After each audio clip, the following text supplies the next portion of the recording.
Olá, pessoal do oitavo ano. Vamos então para a nossa última parte deste módulo, a digestão dos alimentos. E agora então nós vamos focar um pouquinho ali, ó, sobre as transformações do alimento no intestino delgado. Nós vimos a chegada dele no estômago e agora a gente vai ver esta regiãozinha aqui, ó, que é o duodeno, que mede cerca aí de 25 centímetros de comprimento e recebe secreções tanto do pâncreas quanto do fígado, né? Nele ocorre então boa parte da digestão.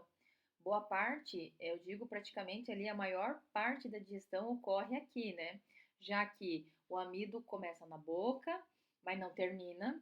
O estômago começa as proteínas, mas também não termina, né? E aí ele vai terminar aqui nessa região.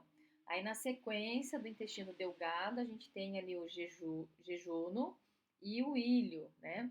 Que são responsáveis aí por cerca de 90% da absorção dos nutrientes, né? Então, o intestino delgado, ou seja, tanto essa parte do duodeno, do jejum e do ilho, é um longo tubo com cerca de 6 a 7 metros de comprimento e 2,5 centímetros de largura, dividido em três segmentos: duodeno, jejum e ilho, né?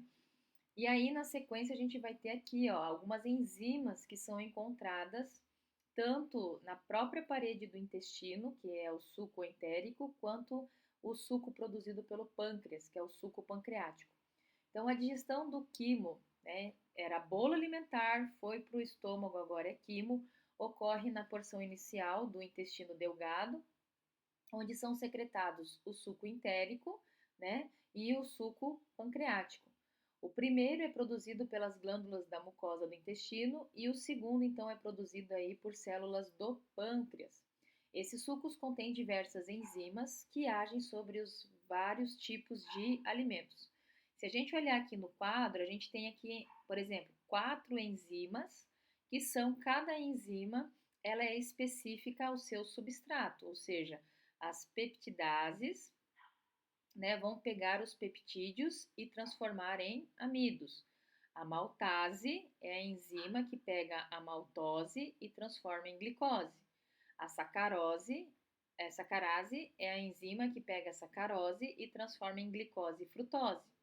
E a lactase é uma enzima que pega a lactose e transforma em glicose e galactose. Isto aqui é o que vai ser absorvido no intestino. No suco pancreático, nós temos a amilase pancreática, que quebra o amido em maltose. A lipase pancreática, nós temos, pega o lipídio, já na sua menor estrutura, e quebra em ácidos graxos e glicerol. A tripsina, ela é uma enzima que quebra proteínas em peptídeos. A quimiotripsina também pega proteínas e quebra em menores estruturas chamadas peptídeos, né? E as peptidases quebram os peptídeos em aminoácidos. Então aqui nós temos por baixo, 9 enzimas que atuam ali na região inicial do intestino, tá bom? E aí nós vimos este quadro, né, que vai falar do pâncreas. Mas antes de falar sobre o pâncreas, vamos falar ainda, né, que as proteínas começam a ser digeridas no estômago e terminam a ser digeridas então no intestino delgado, até serem transformadas em aminoácidos, que é a sua micromolécula. Já o amido que começou a digerido lá na boca, né, ou que passou pela boca sem ser digerido, também sofre nesse trecho a ação da amilase pancreática, sendo transformada em maltose e depois a maltose em glicose. Estas e as outras e os demais disacarídeos que foram citados naquela tabela anterior, como a sacarose e a lactose, também sofrerão a digestão até serem transformados em açúcar simples ou carboidrato simples, tá bom? No texto, a gente vai dar ênfase agora aqui ao pâncreas. O pâncreas é uma glândula que faz tanto parte do sistema digestório quanto do sistema endócrino, tá? Que é responsável lá pela produção de hormônios. Analise atentamente a figura a seguir, né? Então, olha lá, as células em amarelo, são essas aqui de pontinho amarelo, são as responsáveis pela produção das enzimas digestivas, que são lançadas em tubos, os ductos pancreáticos, ou seja, caem aqui no ducto e aí caem no intestino, né? Que atravessam todo o interior do órgão. Estes, por sua vez, levam o suco pancreático e o lançam até o duodeno. Então, olha lá, né? Produz, cai nesse ducto e cai aqui no duodeno. As células com bordas brancas, tá? Agora com bordas brancas, que formam agrupamentos, são produtoras de dois hormônios, o glucagon e a insulina, né? Relacionados ao controle da taxa de açúcar no sangue. Esse hormônio, esses dois hormônios, nós vamos voltar a falar dele mais para frente, mas eles são reguladores da quantidade de açúcar no sangue. Ora um tira, ora um outro repõe, tá bom? E aí nós também falamos sobre o fígado, né? Esse grande e importante órgão costuma ser lembrado apenas quando se fala da produção da bile, mas ele tem muitas outras funções. Então vamos ver aí as funções do fígado. Primeiro, retirar moléculas de glicose do sangue e armazená-las na forma de glicogênio, né? Liberando-as quando necessários. Então o fígado, então ele armazena glicose, tá? E quando a gente precisar de energia, a gente retira ali do fígado. O fígado também ajuda a degradar o álcool e outras substâncias tóxicas. O fígado ajuda a destruir glóbulos vermelhos velhos do sangue. Então, as hemácias são células anucleadas que de tempo em tempo a gente precisa repor, né, renová-las. E o fígado sintetiza a ureia, que deverá ser eliminada aí pelos rins, né, através da urina, tá? E também falamos um pouquinho aí sobre o papel da lipase e da bile na digestão. Então, olha lá, ao final do processo de digestão, temos no intestino delgado um líquido de cor leitosa chamado quilo, composto de água, sais minerais, vitaminas, glicose, gliceróis, ácidos graxos e aminoácidos. Então, a gente tem o bolo alimentar, o quimo e agora o quilo. Todos esses nutrientes já foram, então, suficientemente reduzidos para serem absorvidos aí pelo intestino e daí seguirem para as células onde eles serão utilizados.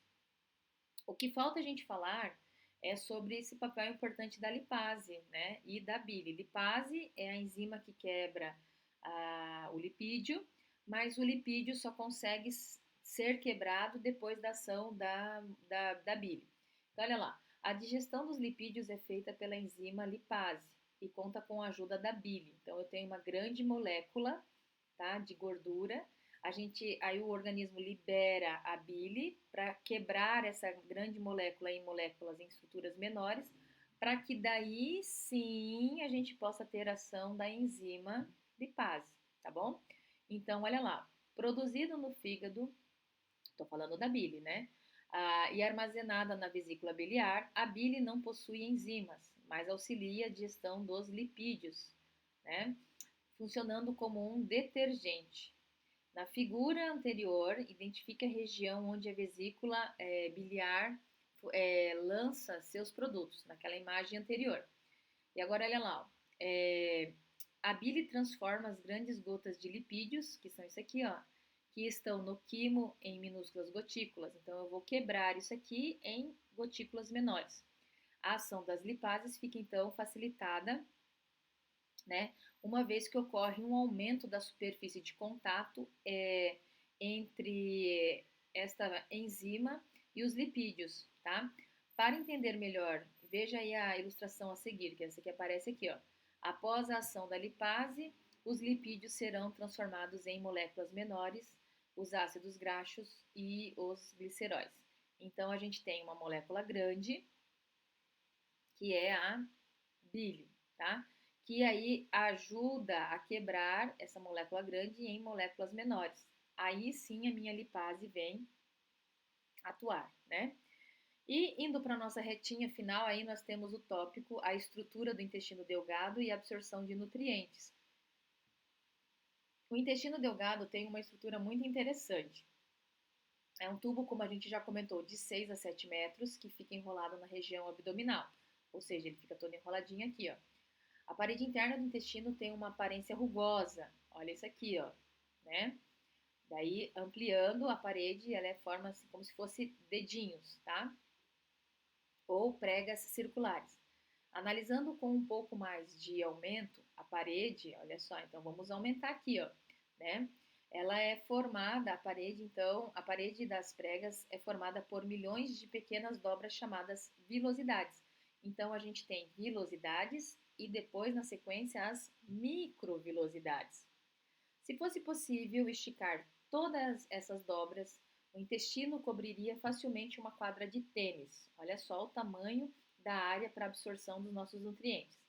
Ao longo da evolução, essa estrutura então se mostrou vantajosa, né, e foi selecionada. Todo o arranjo das vilosidades permite uma maior área de absorção, aumentando a eficiência do intestino delgado.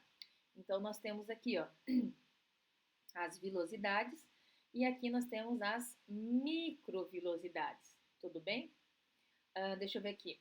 Observe atentamente, né, a figura aqui anterior, que dentro das vilosidades, então isso aqui são vilosidades, tá?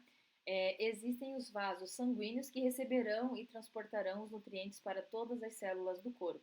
Então, lá, aqui ó, das vilosidades, a gente também tem ali um sistema bem irrigado de vasos sanguíneos que vão absorver esses nutrientes. Somente água, alguns sais e o álcool etílico podem ser absorvidos em parte no estômago. O resto é tudo absorvido aí dentro do intestino, tá?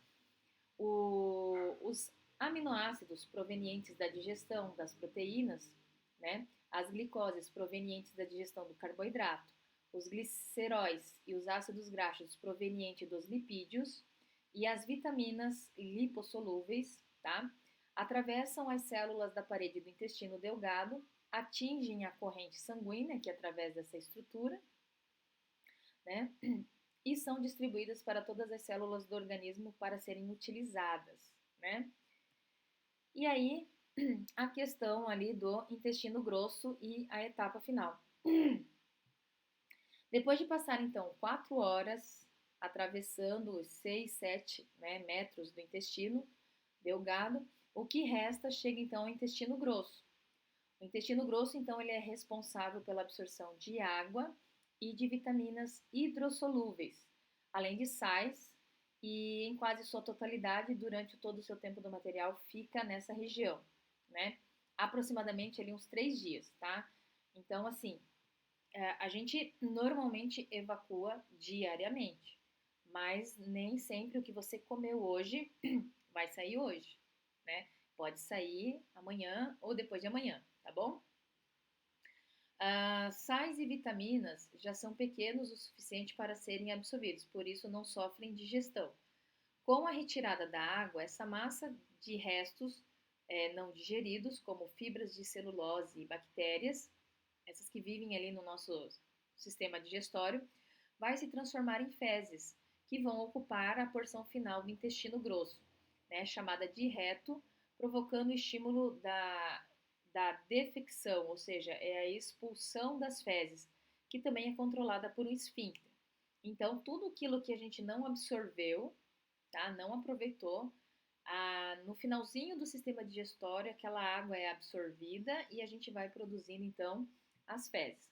Só um detalhe final aqui, ó, do apêndice, que é uma região que fica entre o final do intestino delgado e o início do intestino grosso, tá?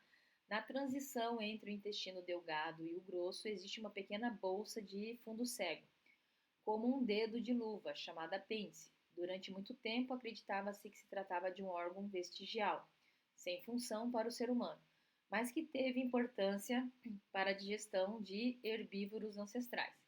Em muitos herbívoros atuais, o apêndice abriga micro-organismos responsáveis pela digestão da celulose. Então, veja bem, hoje a nossa dieta ela não é só de verduras, né? Ela não é só de plantas. A gente come carne.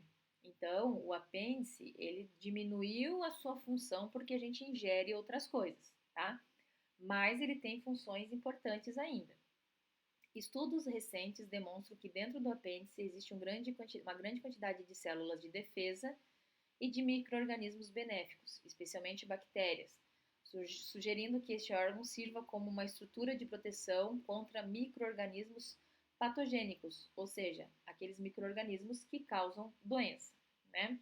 Então, assim, o apêndice, ele ainda não perdeu a sua função por completo. O problema é que ele pode inflamar. E a inflamação dele causa a famosa apendicite, que aí, no caso de dores abdominais, é recomendado que se procure um médico, né, para verificar se não é uma inflamação do apêndice, tá bom? Pessoal, o que eu queria falar com vocês era isto e eu aguardo vocês então numa próxima oportunidade. Tchau, tchau.